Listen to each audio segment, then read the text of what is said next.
Para alguien, es la persona más cercana, que llora contigo cuando te duele o te han traicionado, que te cubre con una manta y te besa en la frente cuando te sientes mal, que siempre está cerca incluso a distancia. Que está seguro de que sigues siendo un niño y necesitas cuidado, incluso si no es así. Pero para alguien más, es la persona más aterradora y peligrosa. Condado de Placer, Estado de California, 1984. Temprano en la mañana, alrededor de las 4:30 de la mañana, Mabel Harrison, conduciendo por la carretera a través del bosque Squaw Valley, notó una fogata cerca de la carretera, abandonada sin atención. Al detener el automóvil y acercarse al fuego a solo unos metros, Mabel vio una mano humana consumida por las llamas, y luego, como en un rompecabezas, se reveló ante sus ojos una imagen aterradora: el cuerpo de una joven en el fuego. Mabel informó al 911 sobre su espeluznante descubrimiento. Los patrulleros fueron enviados de inmediato al lugar. El fuego aún ardía, el cuerpo yacía en la pira a 7 metros de la carretera. La mayor parte del cuerpo estaba quemada, la ropa en la que estaba vestida la víctima se había quemado. Más tarde, los médicos forenses determinaron que la víctima fue rociada con gasolina. Estaba quemada casi hasta ser irreconocible, pero el lado izquierdo de la cara de la víctima y la espalda no se quemaron porque estaban en el suelo. Alrededor de sus restos se encontraron algunas de sus pertenencias en descomposición, así como restos de pañales.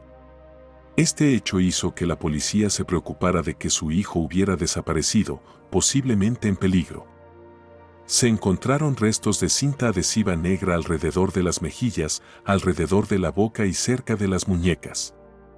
En la espalda de la fallecida, había una larga cicatriz como de un cuchillo. La autopsia mostró que estaba viva cuando la prendieron fuego. La policía no pudo identificar a la víctima, no coincidía con nadie que hubiera sido reportado como desaparecido. Se creó un retrato hablado de la desconocida, pero nadie logró identificarla. A la víctima se le asignó el nombre de Jane Doe, número 485884. La policía creía que se trataba de una joven madre con un hijo. Se deshicieron de ella de manera elaborada, como si hubieran llevado a cabo una ejecución cruel. El destino del niño seguía siendo desconocido. La policía pensaba que tenían a un asesino en serie en su área. Un año después, cada mañana, Aumar Barber y su esposa recorrían el campamento Mardes Creek en Truckee, California. Él y su esposa eran los guardianes del campamento y debían asegurarse de que todo estuviera listo para los campistas. Mientras inspeccionaban la zona, la pareja notó una caja de cartón. Pensando que era simplemente basura arrojada al lado de la carretera, Elmer fue a recogerla. Fue entonces cuando encontró el cuerpo de una joven dentro de la caja. Las manos y los pies estaban atados con cuerdas. Los restos de la desconocida estaban demasiado descompuestos para determinar la causa de su muerte. Las únicas características distintivas que los expertos pudieron encontrar en sus restos fueron astillas en los dientes frontales. Nadie informó la desaparición de esta joven mujer, por lo que su caso también fue cerrado. Se la conoció como Jane Doe, número 660785. Su muerte fue atribuida al asesino en serie Benjamin Herbert Ball.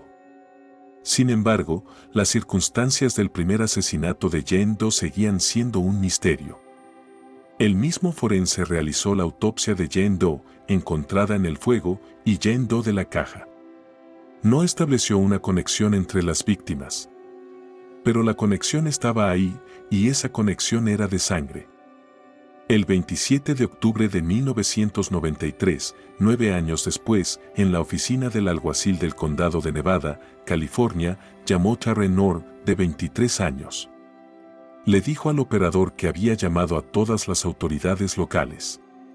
Les dijo a todos lo mismo, pero no le creyeron y la descartaron, considerándola loca por la historia que contaba. Terry le dijo al operador que sabía quiénes eran las dos víctimas. Ahora tiene miedo por su vida. Le aterra la posibilidad de ser la próxima. Esta vez la instruyeron para ponerse en contacto con el departamento del alguacil del condado de Placer, lo cual hizo. Charry Nor llamó al departamento y dijo que necesitaba contar su historia, una tan aterradora que realmente nadie le había creído durante muchos años. Ese mismo día, los investigadores volaron a Salt Lake City para reunirse con Charry Nor. Y aquí está Charry, frente a los investigadores Ron Porrea y John Fitzgerald, quienes están listos para escuchar su historia hasta el final. Dado que ya ha mencionado detalles que solo podría conocer alguien que conociera a la víctima, los policías están dispuestos a creerle. Pero no será fácil. Charry huyó de casa cuando tenía 15 años. Viviendo en la calle, lidiando con problemas de salud mental y adicciones, a menudo infringía la ley. Cada vez que la arrestaban, contaba a la policía el horror que era su vida en la infancia. Pero nadie le creía, ni siquiera su psicoterapeuta, cuya visita estaba designada por el Estado como obligatoria. Las dos chicas asesinadas eran sus hermanas mayores, Susan y Sheila Nor. Y la asesina era su madre, Teresa Nor. Comencemos la narración de esta historia, en la que nadie podía creer, desde el principio, es decir, desde la biografía de una mujer, una madre de muchos hijos, que resultó ser un monstruo. Teresa Cross nació el 14 de marzo de 1946 en la familia de Jem y Sonny Gay Cross en Sacramento, California. Teresa era la menor de las dos hijas nacidas de esta pareja. Sonny también tenía un hijo y una hija de un matrimonio anterior. Jean trabajaba como ayudante de quesero en Sacramento, mientras que Sonny trabajaba en Essex Lander Company, manejando una máquina para hacer lápices. Con el dinero ahorrado, la familia Cross compró una casa más grande en la cercana Río Linda. Pero en 1958, la felicidad familiar llegó a un trágico final. A Jem le diagnosticaron la enfermedad de Parkinson y, después de una operación fallida en el cerebro, se quedó sin trabajo. Sonny hizo todo lo posible para mantener a la familia hasta que el 2 de marzo de 1961 sufrió un extenso ataque al corazón. Teresa, a pocos días de cumplir 15 años, estaba con su madre el día que su corazón no pudo más. Sostenía a su madre cuando ella murió. Perdió a la persona con la que estaba más cercana. Este momento trágico afectó profundamente la psique de la niña. Experimentó un episodio depresivo de gran intensidad. La pérdida sufrida en la adolescencia temprana fue la causa del trastorno límite de la personalidad. Probablemente, fue por eso que se formó el modelo de comportamiento del cual hablaremos a continuación. Las personas con trastorno límite de la personalidad a menudo utilizan el sexo como una forma de atraer y retener a las personas en sus vidas y explotarlas mediante esta forma de comportamiento. Un año después de la pérdida de su madre, Teresa abandonó la escuela, se casó a los 16 años y quedó embarazada. El siguiente verano dio a luz a su primer hijo, Howard Sanders. Parecía que ahora tenía la estabilidad que tanto necesitaba después de la muerte de su ser querido. Su esposo, Cliff Sanders, de 21 años, era un trabajador agrícola de la comunidad rural de Galt, en el estado de California. Galt es una pequeña localidad en el condado de Sacramento que se asemeja a un pequeño pueblo del oeste, donde muchos residentes usan botas vaqueras. El matrimonio se desmoronó rápidamente debido a los celos extremos de Teresa hacia su esposo, a donde quiera que fuera y con quien hablara. Se obsesionó con el control. Lo vigilaba, quería asegurarse de que no se encontrara con otras mujeres. La pareja discutía con frecuencia, y Teresa afirmaba que su esposo abusaba del alcohol. La primavera siguiente quedó embarazada nuevamente. Teresa a menudo caía en cólera y perdía el control. Era imposible prever que la haría perder la paciencia. Su esposo, Cliff, no soportó una vida tan tensa, especialmente cuando una y otra vez lo acusaron de infidelidad. Se cansó de todo, le dijo a Teresa que ya era suficiente, y se fue. Teresa, embarazada y suplicante, gritaba, lloraba y rogaba que se quedara. Entonces, Cliff la perdonó. El 6 de julio de 1964, discutieron de nuevo. Cliff anunció una vez más que se iba. Teresa sacó su rifle, apuntó a su esposo y disparó. La bala impactó directamente en el corazón, matándolo instantáneamente. El 30 de agosto de 1964, Teresa fue juzgada por asesinato. Sus abogados argumentaron que fue en defensa propia, describiéndola como una verdadera víctima, sufriendo continuas humillaciones y golpizas. La pobre Teresa estaba incluso embarazada de su segundo hijo, según creían muchos. El 22 de septiembre de 1964, el jurado emitió el veredicto, no culpable. No solo fue declarada inocente, sino que los miembros del jurado también la compadecieron, abrazándola y diciendo, pobrecita. Gracias a Dios que escapaste de las garras de ese monstruo horrible. Pero todo era muy diferente de lo que parecía. Después del juicio, Teresa inició nuevas relaciones. Comenzó a utilizar a cada hombre que entraba en su vida, ya sea como niñera para sus hijos o para apoyo financiero, y cuando se cansaba de él, pasaba a otro. El 13 de marzo de 1965, Teresa dio a luz a su segundo hijo, Seila. En ese momento de su vida, se sintió atrapada debido a los niños, por lo que dejaba a sus pequeños con personas ajenas para tener la oportunidad de hacer lo que realmente quería, divertirse, disfrutar y gozar de la juventud. Teresa quedó embarazada por tercera vez y el 9 de julio de 1966 se casó nuevamente con el Marine Robert Knorr, padre de su tercer hijo. En 1966 dio a luz a Susan y poco después a otros dos niños, William en 1967 y Robert Jr. en 1968. Robert adoptó y legalmente cambió el apellido de Howard y Seila a Knorr. 5 hijos y otro matrimonio estaban al borde del colapso. Al igual que en su primer matrimonio, la relación de Teresa con Robert estaba llena de peleas alimentadas por el alcohol y acusaciones de infidelidad. Las personas con trastorno límite de la personalidad no aprenden de su experiencia y repiten una y otra vez las mismas relaciones caóticas e inestables. Los celos y las acusaciones constantes de infidelidad llevaron a Robert a romper la relación. Se fue en 1969 y se divorciaron en 1970. El 5 de agosto de 1970, 2 meses después de su divorcio con Robert, Teresa, que entonces tenía alrededor de 25 años, dio a luz a su sexto hijo. Una niña a la que llamó Teresa O'Terry Marie. Robert quería mantener contacto con sus hijos, pero Teresa lo prohibió. En ese momento, no existían leyes como las de hoy que protegieran los derechos del padre. Como resultado, Robert nunca volvió a ver a sus hijos, según lo deseaba Teresa. Ella borró a este hombre de su vida y también de la vida de sus hijos. Teresa se casó 2 veces más, primero con el trabajador ferroviario Ron Pulliam y luego con el editor Chester Harris. Y ambos matrimonios fracasaron. Ron Pulliam se fue de Teresa porque ella salía por la noche, dejándolo solo con los niños. También estaba convencido de que tenía un romance a escondidas. Teresa se separó de Chester Harris porque él y su hija Susan se acercaron. Teresa tenía celos. Solicitó el divorcio en noviembre de 1976. Su cuarto y último matrimonio duró poco más de 2 meses. Después del último divorcio, su salud mental y física comenzó a deteriorarse. Sus neurosis se agudizaron. Teresa bebía mucho. Aumentó de peso y comenzaron las ilusiones paranoides.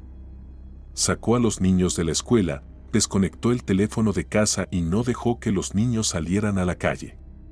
Siempre controladora, Teresa se volvió más agresiva e impredecible. En un momento podía estar tranquila y al siguiente sus mejillas se sonrojaban y estallaba en furia. Nunca sabes qué esperar de ella, dijo Terry. Acusaba a sus hijos de cosas que no habían hecho. Por ejemplo, una vez Teresa se emborrachó y decidió que quería arrancarse las cejas. Cuando se despertó al día siguiente y se sobrió, se dio cuenta de que sus cejas y pestañas habían desaparecido por completo. Luego llamó a sus 3 hijas a su habitación y las castigó. Pensaba que sus hijas querían robarle su belleza. A menudo los castigaba físicamente. Charry describió el instrumento con el que los golpeaba, una tabla de casi 1 metro con cinta adhesiva enrollada alrededor de un extremo como mango. Teresa hacía que sus otros hijos sostuvieran a su hermano o hermana mientras duraba el castigo. Quemaba a sus hijos con cigarrillos, los obligaba a realizar trabajos agotadores bajo el sol, les quitaba el sueño y les lanzaba cuchillos como juego. Una vez encerró a Charry, de 8 años, en el congelador por un delito inventado. Howard se sentó en el congelador para que Charry no pudiera salir. Charry contó que su madre no siempre fue tan mala. Por ejemplo, una vez empeñó su anillo de diamantes para comprarle a Charry ropa y zapatos nuevos. Llevaba a los niños a las montañas. Organizaba fiestas. Sin embargo, estos eran casos aislados. Teresa trabajaba. Ayudaba a cuidar a los enfermos y ancianos en las casas de reposo y hospitales locales. Las personas con trastornos límite de la personalidad pueden comportarse normalmente en la sociedad. Pueden actuar como si fueran buenas madres, buenos empleados, buenas personas. Con el tiempo, empeoró. El mayor enojo de Teresa estaba dirigido hacia sus hijas mayores. Charry dijo que su madre odiaba a las mujeres. No le gustaban sus hijas mayores porque eran mujeres jóvenes. Envejeció, dejó de teñirse el pelo y maquillarse. Aumentó considerablemente de peso. Empezó a envidiar a sus hijas porque eran jóvenes y atractivas. Las personas con trastorno límite de la personalidad pueden ser peligrosas porque su impulsividad, su comportamiento caótico y su propensión a la violencia pueden llevarlas lejos. En algún momento, Teresa se convenció de que Susan era una bruja que le había echado un hechizo, haciéndola engordar. Así que, además de los golpes, Teresa comenzó a alimentar forzadamente a Susan para que engordara. Teresa preparaba porciones enormes de macarrones con queso, agregando trozos de tocino, y obligaba a Susan a comer todo eso. Si Susan se negaba, Teresa la alimentaba con una cuchara. La vida de los hijos de Teresa no fue tan terrible. Ella amaba a sus hijos y, según Charry, con el tiempo dejó de maltratarlos. Les hacía cuidar a sus hermanas y seguir otras instrucciones. A los chicos se les enseñaba a hacer todo lo que quería su madre, y lo cumplían todo. Para ellos, sus hermanas se convirtieron en objetos sin vida, y así no se sentían culpables, ya que no consideraban que estuvieran haciendo algo reprochable. Charry contó que su madre permitía a los chicos trabajar después de la escuela y salir con amigos, pero mantenía a las chicas encerradas. Les inculcaron que su estilo de vida era normal. Los niños, criados durante años en la crueldad, guardaban silencio sobre lo que sucedía en su casa. Nadie denunciaba la crueldad de la madre porque nadie creía que pudieran ayudarles. Pensaban que era así para todos.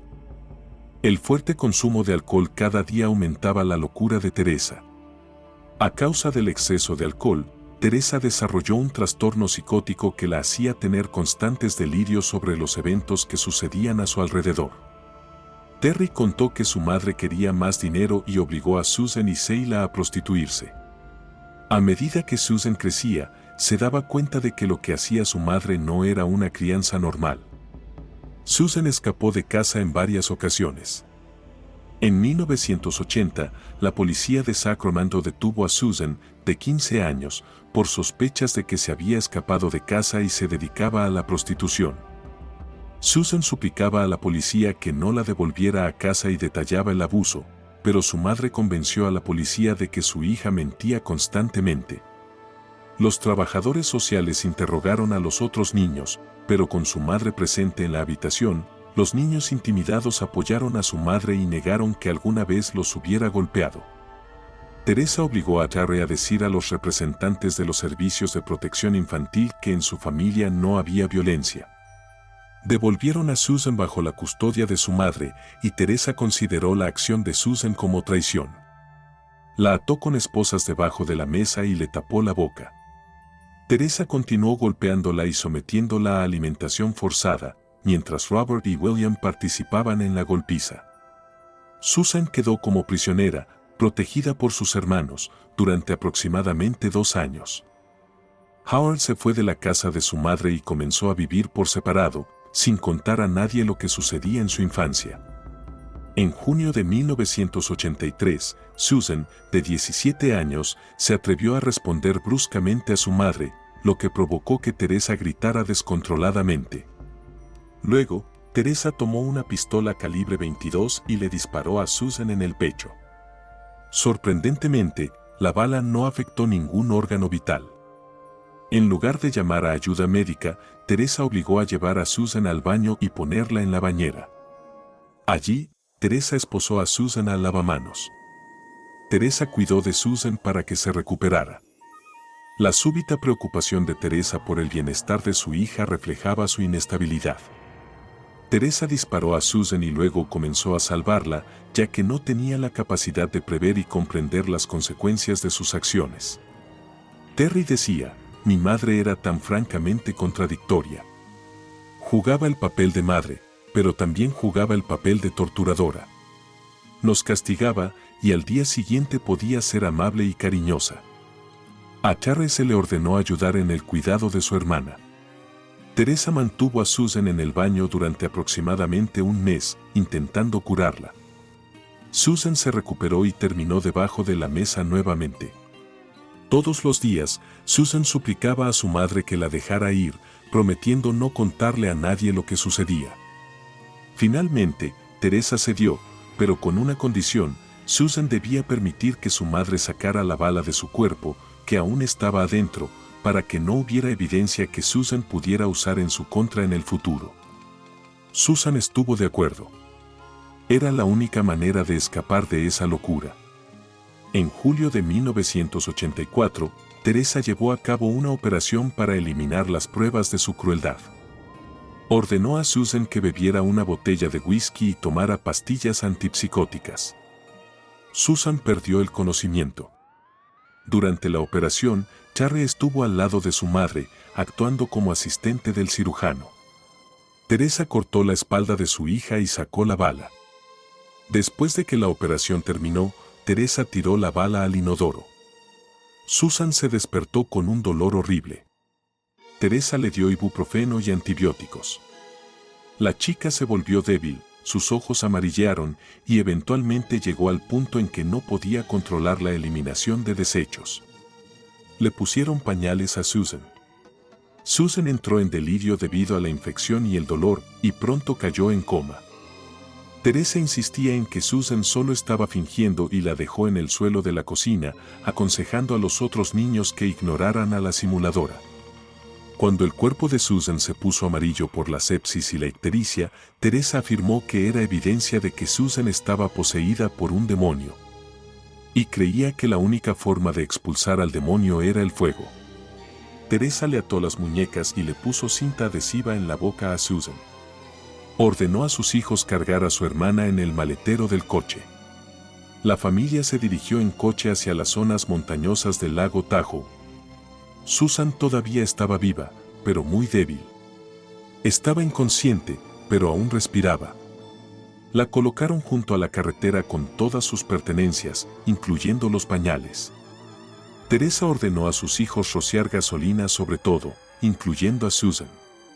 Luego, William encendió un fósforo, y se fueron mientras el cuerpo de Susan ardía detrás de ellos. William y Robert pudieron participar en la quema de Susan porque para entonces habían perdido la sensibilidad ante la violencia. En sus mentes, simplemente se deshicieron de basura innecesaria, no de una persona, su hermana. Terry no esperaba que la violencia cesara al menos por un tiempo. Pero la madre ahora estaba segura de que el diablo estaba con ellos, que abandonó el cuerpo muerto de Susan y ahora entró en otro. La ira de Teresa se centró en Seila. Al igual que con Susan, Teresa comenzó la alimentación forzada de Seila. Una vez, empujó tan fuerte la cuchara en la boca de Seila que le rompió 2 dientes frontales.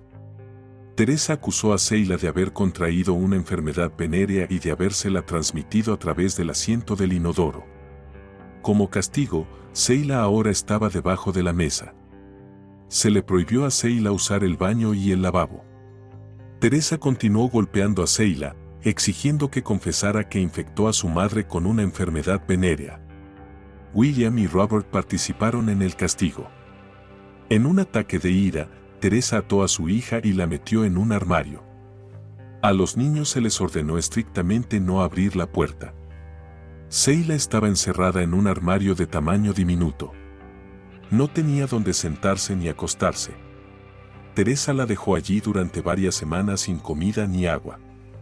Cuando Sheila gritaba y suplicaba que la soltaran, Teresa simplemente encendía la televisión para ahogar sus gritos. Teresa estaba cerca de la puerta del armario, pero a veces se iba, y Charlie lograba darle un poco de agua a su hermana. Teresa nunca notó lo que Charlie estaba haciendo, de lo contrario, lo habría considerado traición. Sheila constantemente murmuraba sobre ascender hacia la luz. Luego se calló. Cuando Teresa finalmente abrió la puerta del armario, el cuerpo en descomposición de Sheila cayó de ella. Robert trajo la caja más grande que pudo encontrar del cine donde trabajaba, una caja de palomitas de maíz. Envolvieron los restos de Sheila en ropa de cama y la metieron en la caja, luego la cargaron en el maletero del coche. A Charlie se le ordenó limpiar el armario donde murió su hermana. Mientras tanto, Teresa y sus hijos volvieron a ir al lago Tahoe para quemar los restos de Sheila, como hicieron con Susan. Se detuvieron en la carretera, pero antes de que pudieran sacar la caja con el cuerpo, se acercó un policía. Teresa pudo evadir cualquier sospecha, diciendo que sus chicos necesitaban ir al baño. El policía les dijo que continuaran.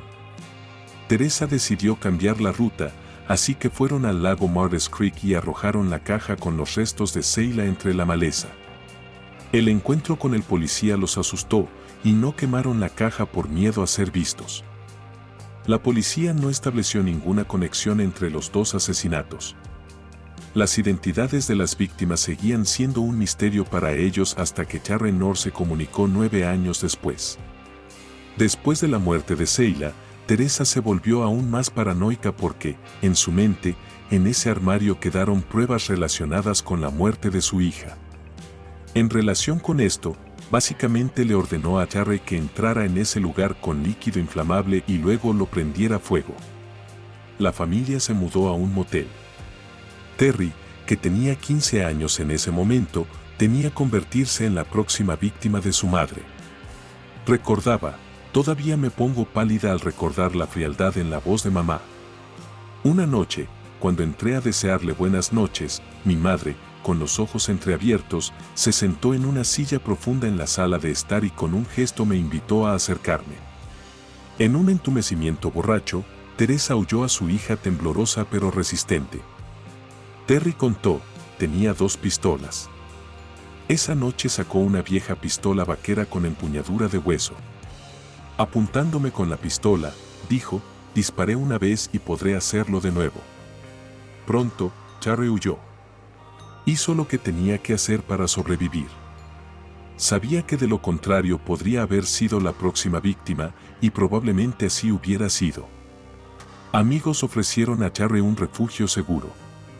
Robert vivió con su madre por un tiempo, mientras que William se mudó casi de inmediato con su novia.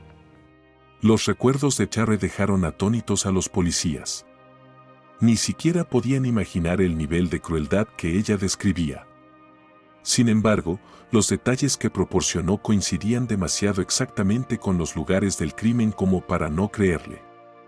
Los investigadores determinaron que la caja en la que arrojaron a Sheila fue tomada de un cine local. En los registros de empleados se encontró un nombre familiar: Robert North. La policía se dirigió al laboratorio forense en Sacramento, en el Departamento de Justicia. Los expertos encontraron las huellas dactilares de William y Robert North en la caja misma, lo que sirvió como prueba directa de la presencia de los 2 hermanos en la escena del crimen. En noviembre de 1993, se emitieron órdenes de arresto para William, Robert y Teresa North. Resultó que Teresa y Robert Jr. se mudaron juntos a Las Vegas. Luego, Teresa se fue de Vegas a Salt Lake City. Encontraron a Robert fácilmente. Estaba en prisión en Nevada por disparar y matar a un camarero durante un robo 2 años antes. William vivía y trabajaba en Woodland, California. Al principio, William negó su participación en la muerte de sus hermanas. Pero eventualmente confesó. John Fitzgerald le preguntó a William por qué simplemente no se detuvo en algún momento y no le dijo a su madre alto. William respondió, no sabes cómo es vivir en la misma casa con mi madre. No tienes idea de cómo era eso. Tenía que hacer lo que ella quería.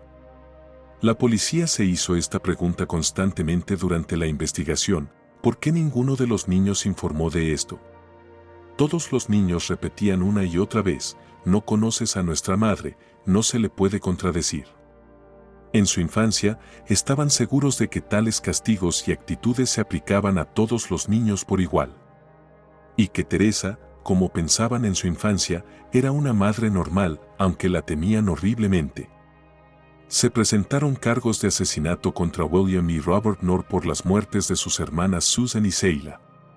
La policía se dirigió a Salt Lake City, Utah, donde Teresa vivía bajo su apellido de soltera en ese momento y cuidaba a una anciana. Estaba bien vestida, tenía un hermoso vestuario y llevaba una hermosa peluca. Parecía que estaba viviendo bastante bien. Teresa Knorr fue acusada de 2 asesinatos de primer grado. Se necesitaba encontrar a jurados que pudieran considerar un caso relacionado con estos 2 asesinatos, teniendo en cuenta el cruel trato que, aunque no era físico, sus hijos sufrían psicológicamente constantemente. En la sala del tribunal, hombres adultos se enfrentaron a su madre, a quien no veían en unos 10 años. La temían mucho. Al ver a sus hijos, Teresa entró en un trance histérico. Y eso asustó a toda la sala del tribunal. Así que William fue condenado a tratamiento psiquiátrico intensivo forzado. Robert se declaró culpable de complicidad. Fue condenado a 3 años de prisión simultáneamente con la sentencia anterior, es decir, no se le dieron años adicionales en prisión. El 17 de octubre de 1995, Teresa Knorr fue declarada culpable de los asesinatos de Susan, de 17 años, y Seila, de 20 años. La acusación se basó en las valientes declaraciones de Jarry. Teresa Knorr misma no dio ninguna explicación. Su abogado argumentó que ella se arrepentía y también que en esos tiempos llevaba una vida caótica y loca, abusaba del alcohol y tenía enfermedades mentales no tratadas. El juez le dijo a Knorr que esto no la absolvía, sus crímenes eran caracterizados por una crueldad increíble. La sentencia de Teresa fue de 2 cadenas perpetuas consecutivas. No podrá solicitar la libertad condicional hasta 2027, cuando tenga 81 años. En el tribunal, el segundo esposo de Teresa tenía un mensaje para ella: espero que ardas en el infierno por todo lo que le hiciste a mis hijos. Actualmente, Teresa cumple su condena en la Institución para Mujeres de California en Chino, California. Robert cumplió su condena y fue liberado en 2013. Hoy en día, William trabaja, tiene una familia y disfruta de lo que llama una vida normal. La única hija que quedó de Teresa, Jarry, vivió toda su vida con un sentimiento de culpa. Pesadillas horribles la atormentaron toda su vida consciente.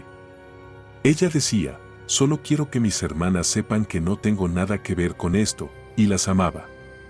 Más tarde escribió, ninguna alma viva debería soportar los insultos que mis hermanas y yo sufrimos de parte de mi madre y hermanos, pero la gente en este mundo todos los días sufre un trato cruel por parte de aquellos que, se supone, deberían amarlos. El problema con estos abusadores es que te hacen sentir culpable cuando son ellos los culpables de todo. Analizando estas palabras, esperamos que el sentimiento de culpa finalmente haya abandonado a Jarry. El 8 de diciembre de 2011, Jarry Knorr sufrió un ataque al corazón con resultado mortal. Tenía 41 años.